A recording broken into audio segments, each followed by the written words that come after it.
2024च्या लोकसभा निवडणुकीच्या आज आदरणीय केंद्रीय रक्षा राज्यमंत्री खासदार सुभाष बाबा भामरे यांचा प्रचार दाभाड इथे झाला असता असे लक्षात आले की उत्स्फूर्तपणे आपण बघितलंच असेल, आपण सर्वे आमच्या बरोबर होतात, आपण बघितलं असेल की महिला वर्ग मोठ्या प्रमाणात मोदीजींना परत एकदा पंतप्रधान करण्यासाठी उत्सुक आहेत आणि उत्स्फूर्तपणे त्यांनी आदरणीय बाबासाहेबांना काही ठिकाणी ऑक्शन केलं,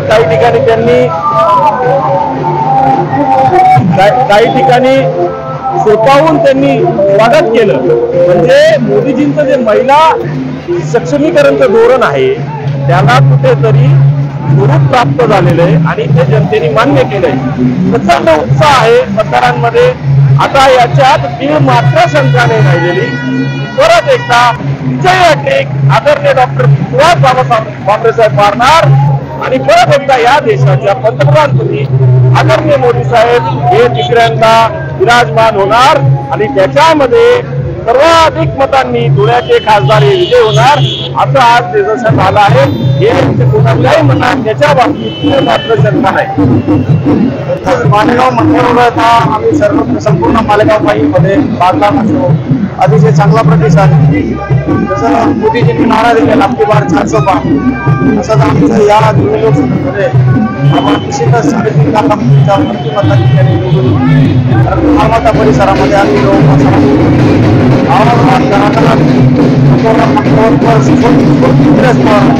आणि मोदीजींच्या नावाने बाबासाहेब भामरेंच्या नावाने लोकांच्या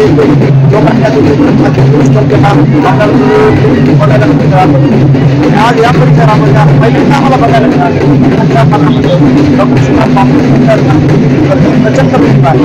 निश्चितच आपल्याला डॉक्टर सुभाष आणि केंद्रामध्ये जास्त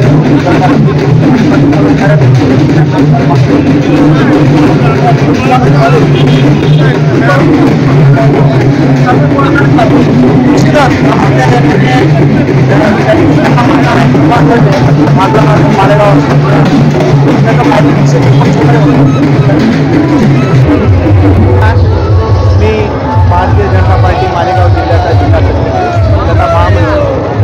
मित्रांनो, आज लोकसभा 2024 या निवडणुकीच्या निमित्ताने आपले सगळ्यांचे लाडके खासदार माननीय डॉक्टर सुभाष बाबा भामरे आपल्या सगळ्यांना परिचित आहे की बाबा गेल्या 5 वर्षात मागच्या 5 वर्षात बाबांना आपल्या सगळ्यांच्या मदतीने आम्हाला केंद्रीय निवडणूक राज्यमंत्रीपद मिळालेले आहे। बाबांनी या मंत्रिपदाच्या माध्यमातून आपल्या स्थानिक असे कामं केली। त्या 5 वर्षात आपल्या दाभाडी गावात अनेक वेगवेगळे कामं केलेली आहेत।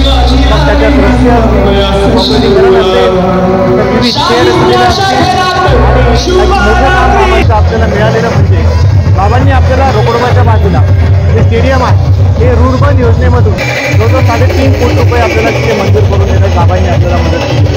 म्हणून बाबांना तिसऱ्यांदा लोकसभेची आपल्याला उमेदवारी मिळालेली आहे। त्यानिमित्ताने आज बाबांनी नंबर लागलेला होता। बाबांनी ज्यावेळेस दाभाडीमध्ये आले, लोकांनी फटाक्यांची आतिषबाजी करून जोरदार उत्साहात अगदी दिमाखात मतदान रॅलीमध्ये स्वागत केलं, सहभाग घेतला आणि प्रचंड असे लोक उत्स्फूर्त प्रतिसाद घेऊन लोक दोस्तात या रॅलीमध्ये सहभागी झाले। गावामध्ये जे नवीन स्मारक बनतात